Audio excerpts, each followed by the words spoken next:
Bismillahirrahmanirrahim. Assalamualaikum. Dear students, welcome to Superior Group of Colleges Learning Management System. मैं हाफिज फारूक शहजाद। आज हमारा physics का lecture number 9 है, जिसमें हम चैप्टर नंबर 1 मेजरमेंट्स के न्यूमेरिकल प्रॉब्लम स्टडी करेंगे from 6 to 10। Last lecture number 8 में हमने स्टडी किए थे न्यूमेरिकल प्रॉब्लम चैप्टर नंबर 1 के 1 टू 5। तो आज हम डिस्कस करेंगे 6 टू 10। स्टार्ट करते हैं।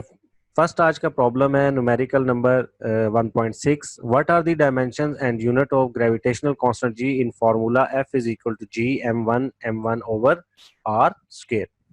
तो सॉल्यूशन की तरफ बढ़ते हैं। इसी के साथ देखते चले कि ये क्वेश्चन सरगोदा बोर्ड 2018 में, रावलपिंडी बोर्ड 2011, लाहौर बोर्ड 2011 और भावलपुर बोर्ड 2010 में पूछा गया, और ये क्वेश्चन अक्सर औकात शॉर्ट क्वेश्चन के तौर पर भी पूछा जाता है। तो सॉल्यूशन में सबसे पहले हम जी की वैल्यू एक्सट्रैक्ट करते हैं। जी की वैल्यू एक्सट्रैक्ट की तो g is equal to f r square over m1 आ गया। अब हम इसके यूनिट्स लिख लेते हैं। तो यूनिट्स हम किस तरह से लिखेंगे?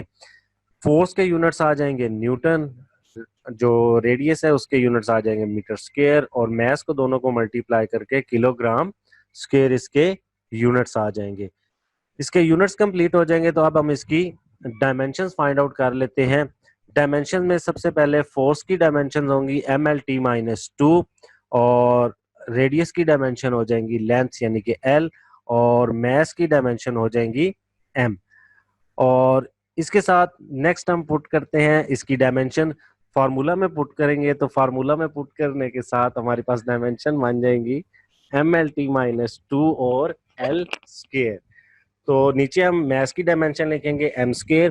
तो जब हम फाइनल इसका रिजल्ट निकालेंगे तो हमारे पास डायमेंशन बन जाएंगी m-1 l³ t-2। एक बात याद रखिएगा, मैंने लेक्चर के दौरान भी बताया था कि डायमेंशन में कभी भी किसी भी क्वांटिटी को नोमिनेटर और डिनोमिनेटर में कैंसल आउट नहीं करते। हमेशा इसमें हम क्या करेंगे, m ऊपर जाएगा -2 हो जाएगा, तो 1 और -2 ये क्या बन जाएगा, m-1 l³ t-2। तो इस तरह हमारा फर्स्ट प्रॉब्लम 1.6 आज का कंप्लीट हो जाएगा। नेक्स्ट प्रॉब्लम है 1.7। Show that the expression Vf is equal to Vi plus At is dimensionally correct, where Vi is the velocity at time t is equal to 0, A is the acceleration and Vf is the velocity at time t।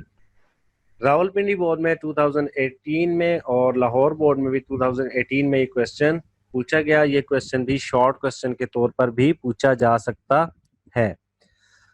Solution की तरफ बढ़ते हैं। तो first हम देखते हैं equation of motion, उसको हम लिखते हैं Vf is equal to Vi plus At। अब t क्योंकि 0 है, t 0 के लिए इनिशियल वेलोसिटी क्या हो जाएगी, 0। तो अब हमारे पास ये जो इक्वेशन है Vf is equal to Vi plus At, ये बन जाएगी Vf इज इक्वल टूVat। अब हम इसकी डायमेंशंस कैलकुलेट करते हैं। वेलोसिटी की डायमेंशंस हमें पता है lt-1 होती हैं, एक्सेलरेशन की डायमेंशंस lt-2, और जो टाइम है उसकी डायमेंशन आ जाएंगी t। अब हम इसको इक्वेट करते हैं। तो इक्वेट करने से हमारे पास क्या आ जाता है, ये लेफ्ट हैंड साइड आ गई और ये राइट हैंड साइड आ गई। तो लेफ्ट हैंड साइड हम देख रहे हैं कि राइट हैंड साइड के इक्वल आ गई है। As the dimension of both sides of the equations are same, so हम कह सकते हैं कि ये इक्वेशन डायमेंशनली क्या है, करेक्ट है। तो ये हमने जो लेक्चर के दौरान पढ़ा था प्रिंसिपल ऑफ होमोजेनिटी, उसके अकॉर्डिंग हमने किया है to check the correctness of equation. Next हमारा प्रॉब्लम है the speed of sound wave through a medium may be assumed depend upon a density of the medium and b modulus of elasticity, which is the ratio of stress and strain. Deduced by the method of dimension the formula for the speed of sound।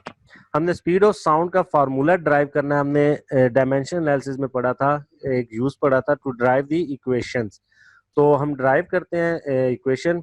First हम देखते हैं कि density of medium यानी कि वो रो पे depend कर रहा है। सेकेंडली हम देखते हैं कि इलास्टिसिटी ऑफ मॉडुलस पे डिपेंड कर रहा है।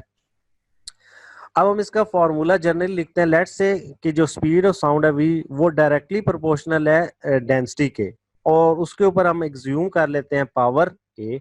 सेकंड इक्वेशन में हम इलास्टिसिटी ऑफ मॉडुलस के डायरेक्टली प्रोपोर्शनल करके एक कांस्टेंट कंसीडर कर लेते हैं बी, और हम कंसीडर करते हैं कि ये दोनों डायरेक्टली प्रोपोर्शनल हैं वी के। अब हमें करना क्या है, ए और बी कांस्टेंट इन दोनों की वैल्यूज फाइंड आउट करनी है, जिसके जरिए हम फॉर्मूला ड्राइव कर लेंगे, जैसा कि हमने लेक्चर के दौरान time period for the simple pendulum हमने फॉर्मूला ड्राइव किया था। इक्वेशन नंबर 3 में हम फाइनली इसको पुट कर देंगे। वेलोसिटी की डायमेंशंस हमें पता है, वेलोसिटी की डायमेंशंस क्या होती हैं, एल टी माइनस 1।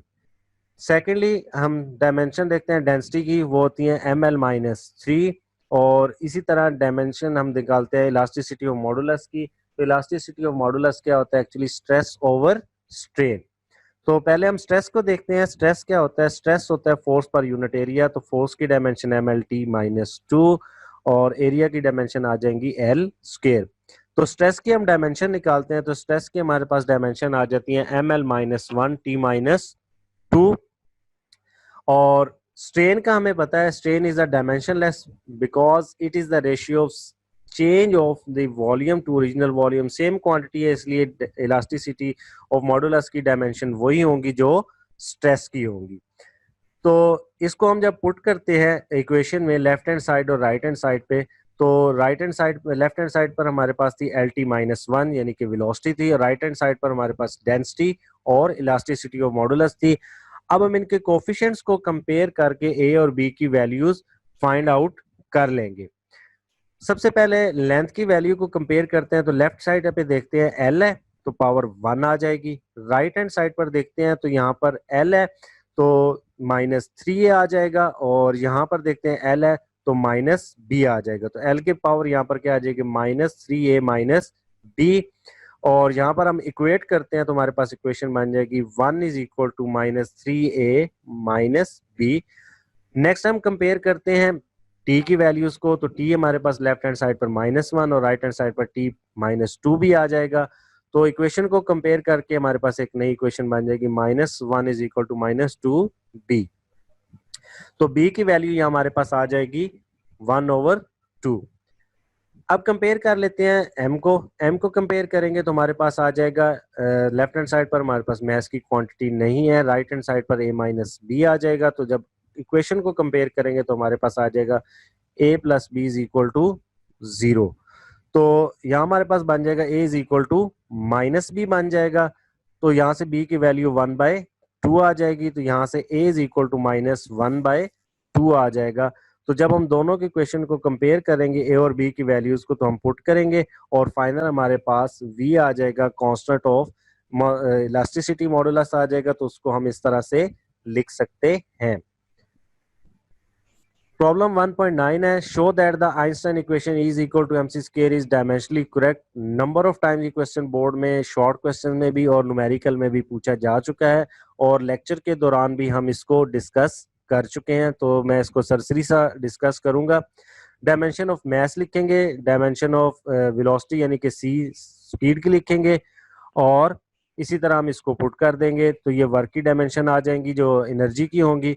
तो हमारे पास दोनों साइड्स को कंपेयर करके पता चलेगा कि दोनों साइड्स की डायमेंशन क्या है, इक्वल है। तो इस तरह क्योंकि लेफ्ट हैंड साइड की डायमेंशन इक्वल है राइट हैंड साइड के, तो हम यहाँ पर कह सकते हैं the equation E is equal to mc square, the one of the most famous equation of Einstein is dimensionally correct. Last numerical है आज का। Suppose we are told that the acceleration a of a particle moving in a circle of radius r which uniform speed v is proportional to some power of r say r power n and some power v say v power n. Determine the powers of r and v. Lahore board और Rawalpindi board में 2019 में ये as a numerical दोनों boards में आ चुका है। तो अब हमने करना क्या है, इसके जो कोफिशिएंट्स की पावर है n और m ये दोनों हमने कैलकुलेट करनी है।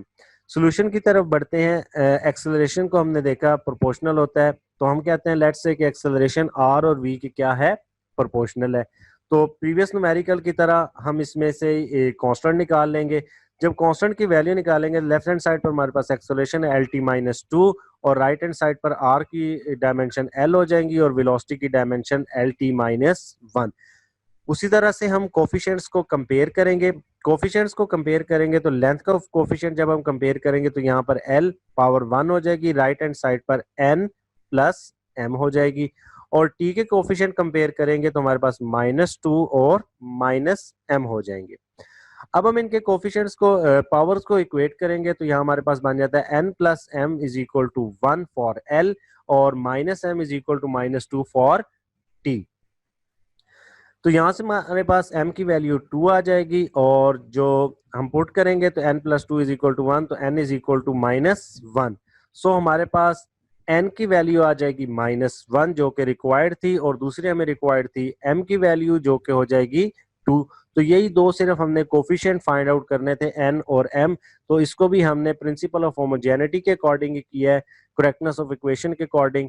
तो सिर्फ क्योंकि हमें वैल्यूज फाइंड आउट करनी थी हम फार्मूला यहाँ ड्राइव नहीं करेंगे। तो ये आज का लेक्चर था। इस तरह हमारा chapter number 1 with theory, short question और न्यूमेरिकल प्रॉब्लम कंप्लीट हो गया है। इंशाल्लाह नेक्स्ट लेक्चर में हम चैप्टर नंबर 2 स्टार्ट करेंगे और उसकी भी इसी तरह से हम पहले थ्योरी करेंगे, फिर शॉर्ट क्वेश्चन और फिर न्यूमेरिकल। जज़ाकल्लाह।